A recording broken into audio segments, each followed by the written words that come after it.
అమరావతి రాజధాని మీద ఈ రోజుకి కూడా వైసీపీ నాయకులు గానీ, వైసీపీ ఆహ్, జగన్మోహన్ రెడ్డి గానీ, మాదే గొప్ప, మావిగాని అనేది మాదే పెద్ద గొప్ప జనాల్లో కూడా నానుతా ఉంది. ఈ గవర్నమెంట్ చేయలేదు కాబట్టి భయపడి పారిపోతుంది, భయపడుతుందని చెప్పి మాట్లాడుతున్నారు. నిజంగానే ఆయన చెప్పిన మావిగాని అనేది అంత భయం ఉందంటారా గవర్నమెంట్‌కి? అసలు గవర్నమెంట్ నిన్ను చూసి ఎవరు భయపడుతున్నారు? ఆయన చేస్తున్నారని నువ్వు ఆయన్ని చూసి నువ్వు భయపడి పారిపోతున్నావు గానీ, ఆ! నిమిషాల మీద నువ్వు వెళ్ళిపోతున్నావు. శాసనసభలో ఉండలేదు, ఎక్కడా ఉండలేదు. ఆ! నువ్వు పారిపోతున్నావు. అదేమంటే అందరికి మహిళలు మహిళలను బాగు చేసేది, మహిళల కోసం ఉండేది తెలుగుదేశం పార్టీ. హ్మ్. తెలుగుదేశం పార్టీ చంద్రబాబు నాయుడు గారు మహిళల కోసమే పుట్టారు. హ్మ్. మహిళలు సేవ చేయడానికే వచ్చారు ఆ మహానుభావుడు. హ్మ్. నువ్వు వచ్చి మహిళలందరినీ రోడ్డు మీద గంజాయి, మానభంగాలు ఎంతమందికి ఎన్ని చేసావో మహిళలకు తెలుసు. నువ్వు ఇప్పుడు నా మహిళలు అంటే సరిపోతుందా? ఇంట్లో ఉన్న నీ అమ్మని నీ చెల్లిని మహిళలు వాళ్ళని ఆదరించు. తల్లిదండ్రి తర్వాత ఎవరైనా తండ్రి ఆ రోజు పార్టీ కోసం నువ్వు చంపేసావు. ఏంటి చిన్నాను చంపేసావు పార్టీలో గెలవాలని. ఆయన చచ్చిపోయి ఎముకలు ఎక్కడున్నాయో తెలవదు. ఆయన ఎనుక్కుంటా ఉంటే నువ్వేమన్నా అందరూ మా నాన్న చచ్చిపోయారని నువ్వు బాధపడుకోకుండాను నాకు పార్టీలు పదవులు ఏంటి ఒకసారి ఓటేస్తే నేను బాగా చూస్తాను దండాలు పెట్టి అందరికి ముద్దులు పెట్టి అందరికి చేసావు. ఏం చేసావు? అందరికి ఏమోనా ఉపయోగం ఇచ్చావా? ఒకసారి శాన్ చేయండి అన్నారు, అందరు ఇచ్చారు. అందరు ఇచ్చినందుకు నువ్వు చేసిన పని ఏముంది? ఏం చేసావు? మహిళలకు ఏమైనా ఉద్ధరించావా? ఏమన్నా చేసావా? ఏదైనా సరే తెలుగుదేశం పార్టీలో మహిళలకి న్యాయం జరుగుతుంది. ఏ మహిళలకు లేకపోతే ఉద్యోగాలు లేకపోతే మున్సిపాలిటీ ఉద్యోగాలు పెట్టించారు చంద్రబాబు నాయుడు గారు.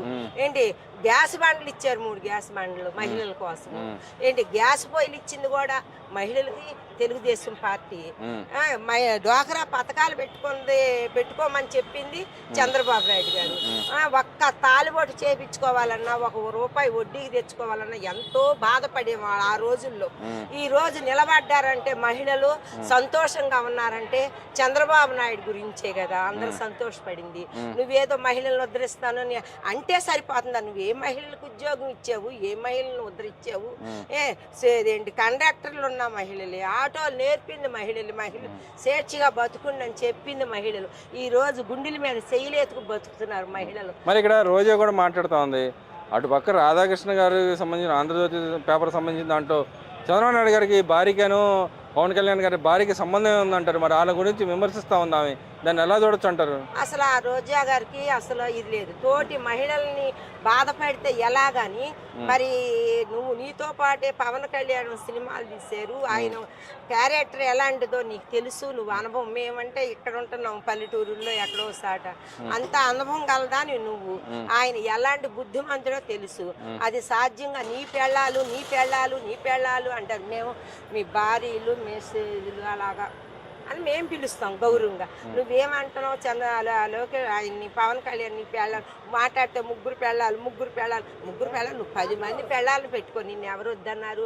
ఎప్పుడన్నా కిన్స్పరిచారా పవన్ కళ్యాణ్ గారు? మీరు మిమ్మల్ని భారతి గారిని కూడా అందరిని మిమ్మల్ని అని పిలుస్తారే వాళ్ళు.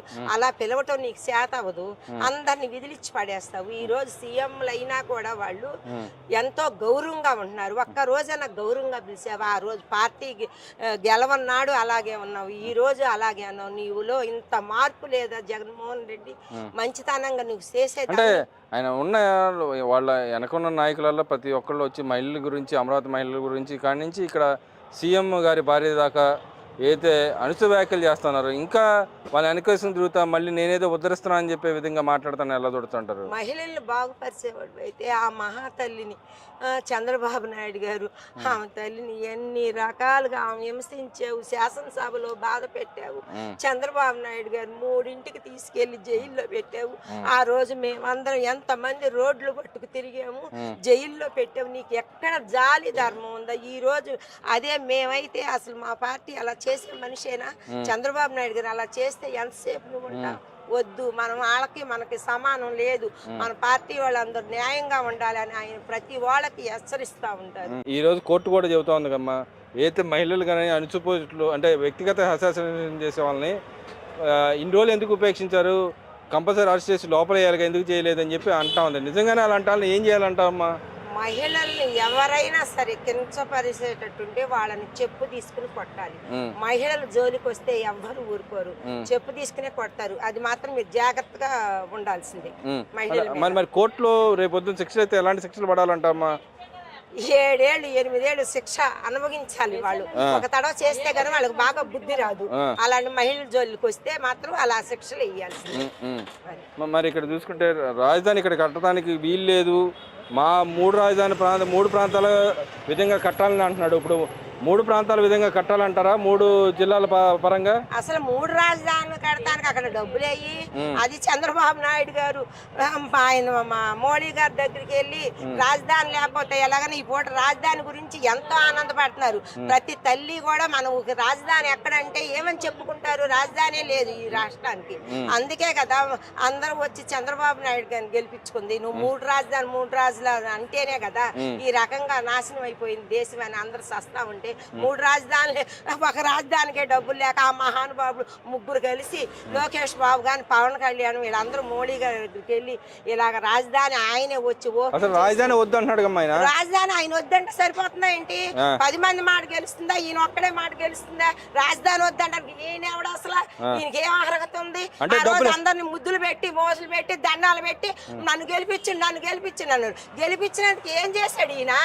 ఏం చేశాడు? డబ్బులు ఎక్కువైపోతున్నాయి, వీడు తెచ్చిస్తున్నాడు కదా అందరికి. నేను సోట్లు ఇస్తున్నాను, స్థలాలు సొంత స్థలాలను తీసుకెళ్లి రాళ్ళు ముద్ర వేసుకుని అదేదో ఆయన ఇచ్చినట్టు దానం చేసినట్టు రాయల మీద అంత చెక్కులు చేసి లక్షలు ఖర్చు పెట్టాడు దానికి.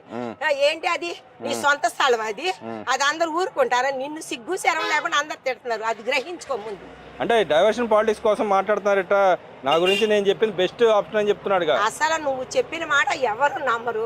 నిన్ను అసలు మనిషిగానే లెక్క వేసుకోవట్లేదు. నువ్వేదో వస్తావని ఉద్ధరిస్తానని అనుకుంటున్నావు. ఇన్ని చేసేళ్ళాక నిన్నే ఎవడు రానిస్తాడు? ఆ మహానుభావుడిని దేవుడిని లోకేష్ బాబు వాళ్ళు ఈ రోజు గవర్నమెంట్ స్కూల్కి వెళ్ళు, భోజనాలు గాని అందరికి విద్యాశాఖ మంత్రి అని అందరు పాపం ఉద్యోగస్తులు కానీ చదువుకున్న వాళ్ళు కానీ ఎంత ఆనందపడుతున్నారో నీకేం తెలుసు? ప్రజల దగ్గరికి వెళ్ళి కలువు, పిల్లల దగ్గరికి వెళ్ళి కలువు, భోజనం చక్కగా ఎంత చక్కగా ఇంట్లో భోజనం పెట్టినట్టు టీచర్లకు కూడా చక్కగా చదువులు చెప్పుండని అంత బాగా చేస్తా ఉంటే బాగా ఉన్నదాన్ని బురద తల్తావేంటి జగన్? అంటే విద్యావసరం కూడా భ్రష్టు పట్టించేసాడు లోకేష్ గారు. అయ్యో రామ, ఉద్యోగస్తులు అందరూ లోకేష్ బాబుని దండం పెట్టుకుంటున్నారు. నాయన నువ్వే రావాలి, వచ్చేతాడు సీఎం అవ్వాలి అని దండం పెట్టుకుంటున్నారు. నీ అంటోడు అంటే సరిపోతుందా? వాళ్ళని రామాలయం లాంటి దేవాలయం వాళ్ళది, వాళ్ళ రాముడు లాంటి మనుషులు. ఈ రోజు బోండాబొమ్మ గారు ఉన్నారు చూశారు, ఆయన అసలు సీఎంకు మళ్ళీ ఎంత బాగా ఎమ్మెల్యే అయినా సరే ఎంత బాగా అందరి దగ్గరికి వెళ్ళి ఎంత బాగా చూస్తున్నారు. ఎవరన్నా కష్టాల్లో ఉంటే వచ్చి నేనున్నానమ్మా అని అందరిని ఆదరిస్తున్నారు. ఇళ్ళు లేని వాళ్ళకి ఇల్లులు మేము ఇప్పిస్తామమ్మా, మీకు చూస్తామమ్మా అని చెప్తున్నారు. పింఛను నువ్వు ఆ రోజు కరెంటు బిల్లు వస్తే పింఛను లేదన్నావు. ఏ రోజు పెద్దోళ్ళు అందరూ భర్త చచ్చిపోయిన వాళ్ళు ఎంతమందో ఉన్నారు.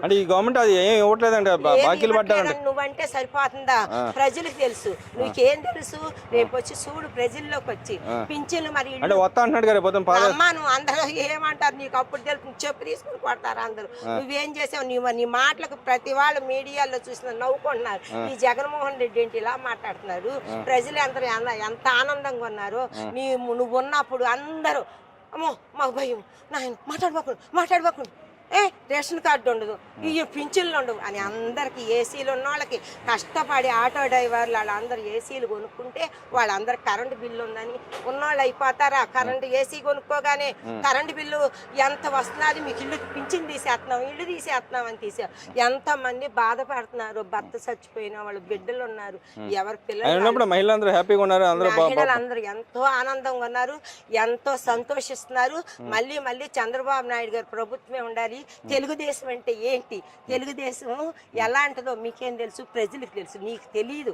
నీకు అసలు ఏది తెలియదు. అసలు అసలు పార్టీ ఏముండదు, వస్తానికి పార్టీ ఉండదు. ఆయన అనుకుంటున్నాడు నేనేదో వస్తాను.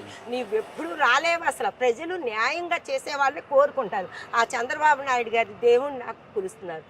నీకు అసలు బుద్ధే లేదు. నువ్వు అసలు ఏం ఉంటావో ఏం చేస్తావో అర్థం కాదు, ఏం మాట్లాడతావో కూడా నీకు తెలియట్లేదు, అసలు నవ్వుకుంటున్నారు అందరు ప్రజలు.